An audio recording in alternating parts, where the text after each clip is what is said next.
page number 199, question number 13. If you look at the question, the following balances are taken from the books of Vipul as on 31st March 2015. Prepare final accounts. Now you know very well, for preparing final accounts we must be available with a trial balance as well as adjustments. Till today जितने भी examples हम लोगों ने किए हैं वो सबके अंदर उन्होंने ट्रायल बैलेंस दिया हुआ रहता था. इसमें नहीं दिया है तो हम लोग प्रिपेयर करेंगे. Let's start. सबसे पहला क्या दिया है उन्होंने? कैपिटल दिया हुआ है. Capital is 2,17,000. It must come on the credit side. Then they have given us drawings. Drawings will be coming on the debit side, 36,000. Then sales दिया हुआ है. Sales will come on to credit side, 6 lakhs rupees. Then we have purchase. Purchase आएगा debit side पे, 3 lakhs rupees. उसके बाद क्या दिया हुआ है? Sales return. सेल्स रिटर्न का हमेशा डेबिट बैलेंस होता है, 5,000 rupees. Next is purchase return. Purchase return का क्रेडिट बैलेंस रहेगा 4,000 rupees. Opening stock debit side पे रहता है, it is 10,000 rupees. Then we have salary for 11 months. See, यहाँ पे देख के हमें पता चलता है कि ये कोई हिडन एडजस्टमेंट है, लेकिन that will be taken care while preparing trading P&L and balance sheet. अभी तो फिलहाल हमें सिर्फ ट्रायल बैलेंस प्रिपेयर करना है. It is 1,10,000 on the debit side. 10% loan from bank. 10% loan from bank. Friends, हमने लोन लिया हुआ है तो it is considered as a liability. Liability मतलब क्रेडिट बैलेंस रहेगा 1 lakh rupees. Interest on 10% loan. Loan अगर हमने लिया था तो interest must be payable, so it must be on the debit side. Bills receivable comes on the debit side, 6,000 rupees. They have also given bills payable. Bills payable should come on to credit side. Credit side कितना आएगा? 5,000 rupees. Let's check. Investment in 12% debenture. Investment in 12% debenture. We have made investment somewhere. So वो हमारे लिए asset बन जाएगा debit side. They have given interest on 12% debenture. That's our income, 6,000 rupees. Debtors should come on to debit side, 1,40,000. Next, creditors. Creditors should come on to credit side, 60,000 rupees. Furniture, they have provided us date 1/4/2014. That is starting से लेके है furniture ये 1,60,000. Furniture is an asset, so must be on the debit side. Addition in furniture. Addition अगर हम लोग देखते हैं तो उन्होंने डेट दिया हुआ है 1/10/2014 and the amount is 40,000. We have office expense. Office expense is 30,000. Must be on the debit side. Expenses सारे वैसे भी डेबिट साइड पे आते हैं. And we have bad debts. Bad debts भी कहाँ पे रहेगा? डेबिट साइड पे ही रहेगा, 5,000 rupees. Then they have given us bad debt reserve. All the reserves should come on to liability side, that is credit side. Insurance premium. Insurance premium will come on to debit side, 24,000 rupees. They have given us cash balance.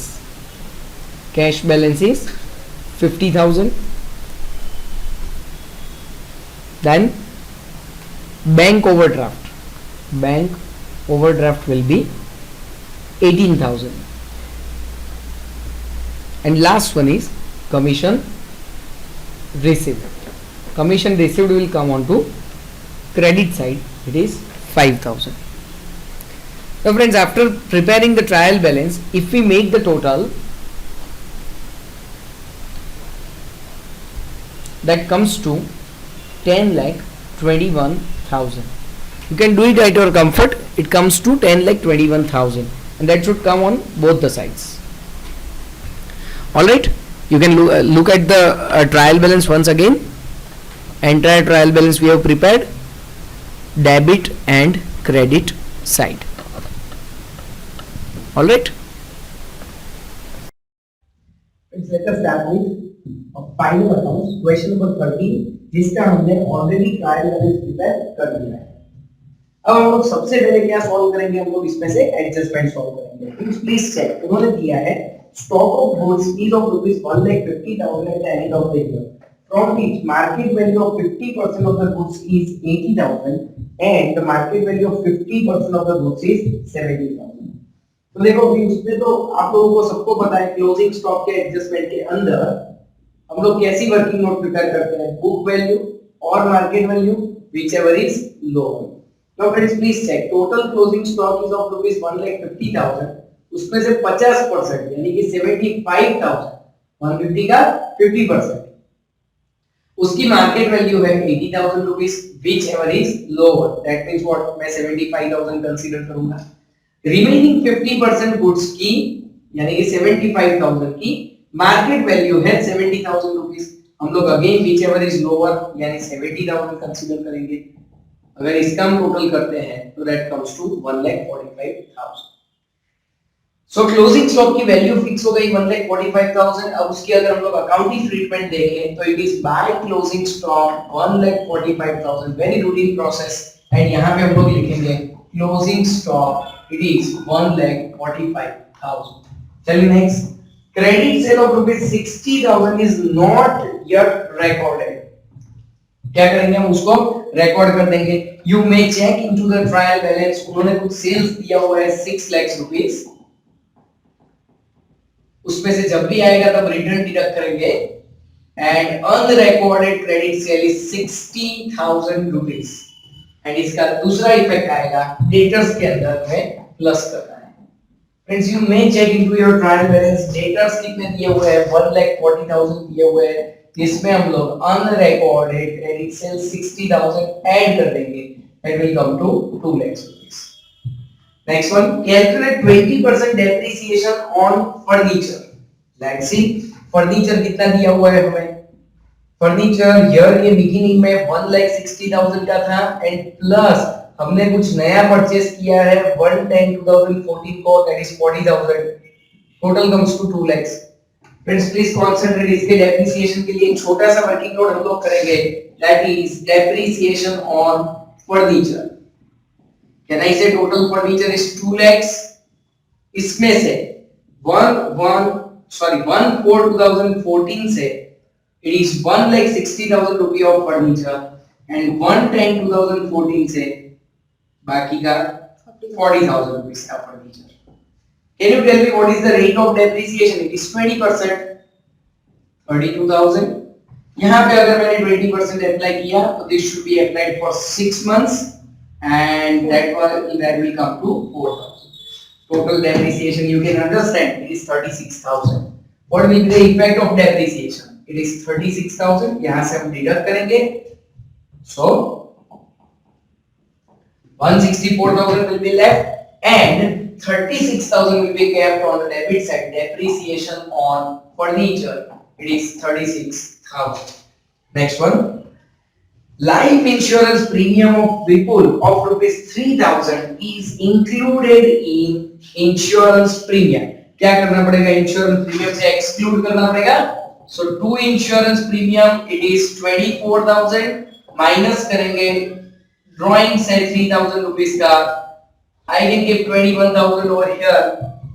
Capital जब भी आएगा उसमें से हम लोग drawings less करेंगे, और उसमें से एडिशनल विड्रॉल या तो लाइफ इंश्योरेंस प्रीमियम भी हम लोग डिडक्ट करेंगे 3,000 रुपीस। चलिए next, right of additional bad date of ₹15,000 and 5% क्या करना है, बेड डेट रिजर्व करना है। नाउ फ्रेंड्स प्लीज चेक, अगर हमें बीडीपीडीआर का एडजस्टमेंट करना है तो I would like to make a format over here which we used to make bad debt reserve, trial balance, adjustment and trial balance. Now friends please check, additional bad debt कितना हमें right of करना है, 15,000 rupees right of करना है। Bad debt of adjustment 15,000 rupees. तो ये कितना बचेगा 185. Bad debt of adjustment दूसरा इफेक्ट उसके फॉर्मेट में फिक्स हो जाएगा. Then we have bad debt reserve 5%. Please tell me what is 5% of 185,000? Is it 9250? So वो यहाँ पे आ जाएगा 9250. That is the balancing figure.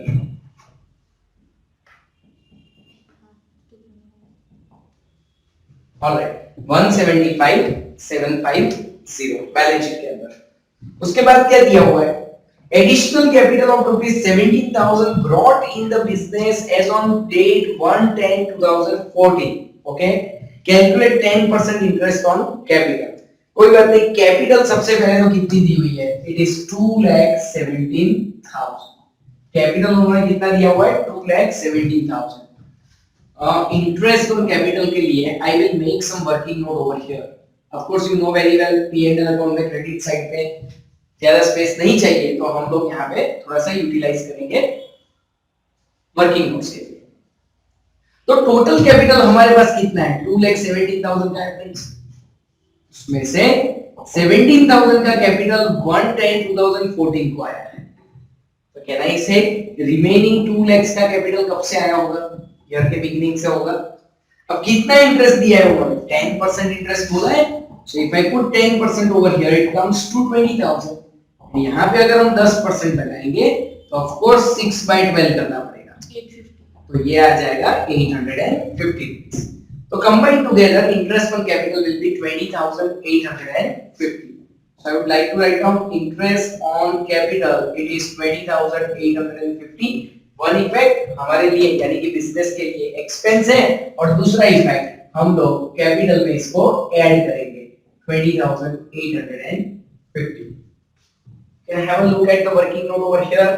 Same style का working note depreciation on furniture के अंदर भी था. क्यों? क्योंकि अगर मान लो बीच में से साल के बीच में से अगर कोई चेंजेस होते हैं तो हमें रिस्पेक्टिव टाइम पीरियड के लिए डेप्रिसिएशन या तो कैपिटल का इंटरेस्ट कंसीडर करना पड़ता है. Invoice of rupees 10,000 for purchase is received from the creditor which is not recorded by an error. हमने परचेज का एक इनवॉइस नहीं रिकॉर्ड किया है. चलो कोई बात नहीं, परचेज दिया हुआ है 3 लाख रुपीस. जब भी रिटर्न आएगा हम लोग यहाँ पे लिख देंगे और उसमें अनरिकॉर्डेड परचेज 10,000 रुपीस का है एक इफेक्ट, और इसका दूसरा इफेक्ट आएगा क्रेडिटर्स के अंदर. फ्रेंड्स क्रेडिटर इज 60,000 एंड उसके अंदर हम लोग क्या करेंगे? अनरिकॉर्डेड परचेज 10,000 रुपीस ऐड करेंगे. सो टोटल कितना हो जाएगा? 70,000. Now friends, as soon as we finish entire all the adjustment, सारे एडजस्टमेंट खत्म कर दिए, अब उसके बाद हम लोग हमेशा क्या करते थे? ट्रायल बैलेंस की सबकी एक एक इफेक्ट देते थे. तो फ्रेंड्स रिमेंबर, ट्रायल बैलेंस की अगर एक एक इफेक्ट देनी है तो we have already prepared our trial balance. Let's go through with that. Capital हो चुका है. Drawings is 36,000. I can write down format में रेडी है.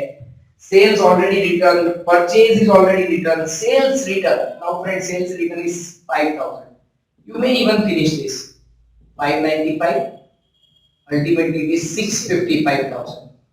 Purchase return they have given 4,000 rupees. So this is 296 plus 10. So it is 3,06,000. Okay. Opening stock दिया हुआ है 10,000. Then we have salary 1,10,000. Okay, now please check, it is for 11 months, very clearly given, so it is a hidden adjustment. So हम लोग यहाँ पे एक working note बनाएंगे outstanding salary के लिए. अगर 11 मंथ्स का सैलरी है 1,10,000 तो 1 मंथ का आउटस्टैंडिंग कितना? क्योंकि हम लोग पूरे साल का फाइनल अकाउंट प्रिपेयर कर रहे हैं, तो 1 मंथ का आउटस्टैंडिंग सैलरी कितना रहेगा? 10,000 रहेगा. ठीक है. सो यहाँ पे हम लोग लिखेंगे plus outstanding salary 10,000 rupees. Outer column weight is 1,20,000. Please check. And on the liability side, I would like to keep another effect: outstanding salary 10,000 rupees. Tell me next. 10% loan taken from bank. एकदम आराम से यहाँ पे ध्यान. 10% loan taken होगा तो of course liability side पे आएगा 1 lakh rupees. That's what they have given.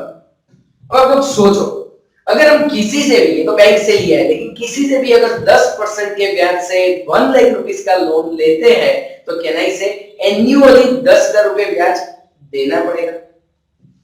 1 lakh रुपए का अगर हमने लोन लिया है and 10% is the rate of interest, तो मुझे 10,000 रुपए एवरी ईयर क्या करना पड़ेगा, इंटरेस्ट पे करना पड़ेगा।